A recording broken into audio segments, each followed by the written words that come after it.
ಆರ್ಯ, ಯಾಕಿಷ್ಟು ಡಲ್ ಆಗಿದ್ದೀರಾ? ಏನಾಯ್ತು? ನಿಂತ್ಕೋ ಆರ್ಯ.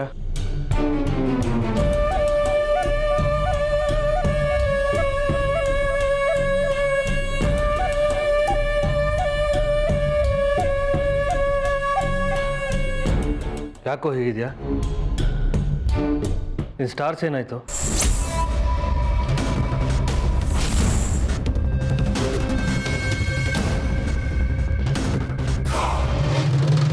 ರಂಜಿತ್, ಏನೋ ನಡೆದಿದೆ, ಏನದು ಅಂತ ಹೇಳಿ. ರಂಜಿತಣ್ಣ ಹೇಳಿ, ಆರ್ಯ ಯಾವತ್ತು ಡ್ಯೂಟಿಯಿಂದ ಹೀಗೆ ಬರಲ್ಲ, ಏನಾಗಿದೆ? ಆರ್ಯನ್ಗೆ ಸಸ್ಪೆಂಡ್ ಆಗಿದೆ.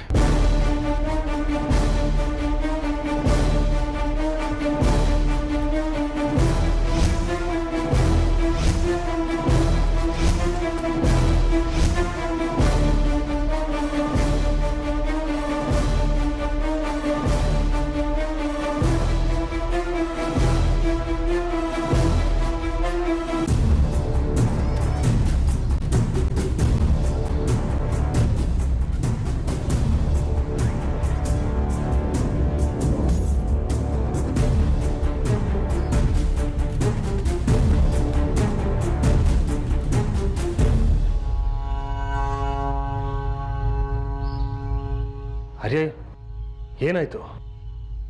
ಸಸ್ಪೆಂಡಾ?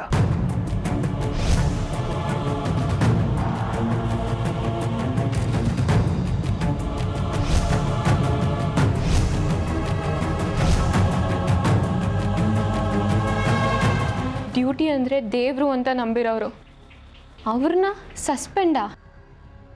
ಲಂಚ ತಗೊಂಡಿರೋ ಆರೋಪದ ಮೇಲೆ.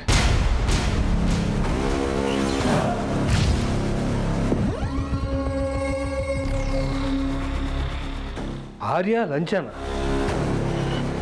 ಸಾಧ್ಯನೇ ಇಲ್ಲ. ಬೆಂಕಿ ಮತ್ತು ನೀರನ್ನು ಒಟ್ಟಿಗೆ ಇಟ್ಟು ಹಾಗೆ. ಮಾವ, ಅವರು ಇಲಾಖೆಯವರು ಇನ್ನೂ ಇನ್ವೆಸ್ಟಿಗೇಟ್ ಮಾಡ್ತಾರೆ. ಬರೀ ಆರೋಪ ಅಷ್ಟೇ ಇದು.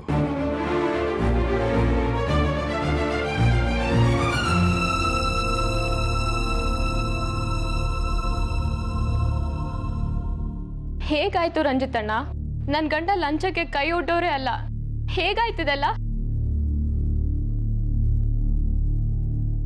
ಯಾರೋ ಪಣ ತೊಟ್ಟಿದ್ರು, ನನ್ನ ಕೆಲಸದಿಂದ ತೆಗಿಸ್ತೀನಿ ಅಂತ. ಹಾಗೆ ಮಾಡಿಬಿಟ್ರು. ಏ, ನಾನಲ್ಲ. ಕುಂಬಳಕಾಯಿ ಹೆಗಲು ಎರಡೂ ನೀನೇ ಹೇಳ್ತಿಯಲ್ಲೋ. ನನ್ನ ಮೇಲೆ ಹೇಳಿದ್ರೆ? ನಾನು ಹೇಳಿದ್ನಾ? ಮೊದಲೇ ನೀನೊಬ್ಬ ಕ್ರಿಮಿನಲ್. ಅದನ್ನೇ ಮನಸ್ಸಿನಲ್ಲಿ ಇಟ್ಕೊಂಡು ಯೋಚನೆ ಮಾಡ್ತಾ ಇದ್ದೀಯಾ? ಮೊದಲು ಅದರಿಂದ ಹೊರಗಡೆ ಬಾ. ನಾನೇನು ಯೋಚನೆ ಮಾಡ್ತಿಲ್ಲ ಅಜ್ಜಿ. ನಿನ್ನ ಚಿಕ್ಕ ಮಗುವಿಂದ ನೋಡ್ತಾ ಇದ್ದೀನಿ. ಯಾವುದಾದ್ರೂ ಯೋಚನೆಯಿಂದ ಹೊರಗಡೆ ಬಂದೆ ಅಂತ ನೀನು ಮಾತು ಹೇಳಿದ್ರು ನಿನ್ನ ಮನಸ್ಸೆಲ್ಲ ಅದರಲ್ಲೇ ಇರುತ್ತೆ. ಅದಿತಿ, ಯಾವುದ್ರ ಬಗ್ಗೆ ಯೋಚನೆ ಮಾಡ್ತಿದ್ಯಾ? ಶ್ರೀಚಕ್ರ ನಮ್ಮ ಕೈವಶವಾದ್ರೆ ಇಡೀ ಜಗತ್ತೇ ನಮ್ಮ ಪಾಳೆ ಪಟ್ಟೆ.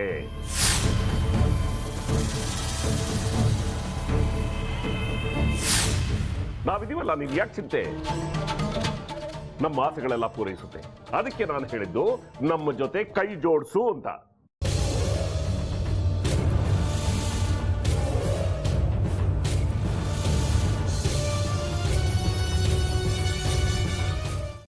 ವೆಜ್ ಖಾರ ಬಾತ್ ಮಾಡುವ ವಿಧಾನ: ಒಂದು ಬಾಣಲಿಗೆ ತುಪ್ಪ, ಸಾಸಿವೆ, ಕಡಲೆಬೇಳೆ, ಉದ್ದಿನಬೇಳೆ, ಗೋಡಂಬಿ ಹಾಕಿ ಹುರಿದು ಕರಿಬೇವು, ಬಾಡಿಗೆ ಮೆಣಸಿನಕಾಯಿ, ಕ್ಯಾರೆಟ್, ಬಟಾಣಿ, ಟೊಮ್ಯಾಟೊ, ಕಲ್ಲುಪ್ಪು, ಬೆಲ್ಲ, ಬಿಸಿಬೇಳೆ ಬಾತ್ ಪುಡಿ, ಅರಿಶಿನ, ರವೆಯ 3 ಅಳತೆಯಷ್ಟು ನೀರು ಹಾಕಿ ಚೆನ್ನಾಗಿ ಕುದಿ ಬಂದ ಮೇಲೆ ಹುರಿದ ಬನ್ಸಿ ರವೆ ಹಾಕಿ ಕಲಸಿ.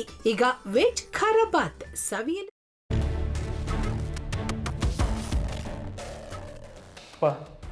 ಇಷ್ಟೋ ತನಕ ಡೆಲಿವರಿ ಆಗಿಲ್ಲ ಅಂದರೆ ಅಕ್ಕಂಗೆ ಏನಾದರೂ ಪ್ರಾಬ್ಲಮ್ ಇರ್ಬೋದಾ? ಆ ಥರ ಏನಾದರೂ ಇದ್ದರೆ ಡಾಕ್ಟ್ರು ಬಂದು ಹೇಳ್ತಿರ್ಲಿಲ್ವ ರವಿ?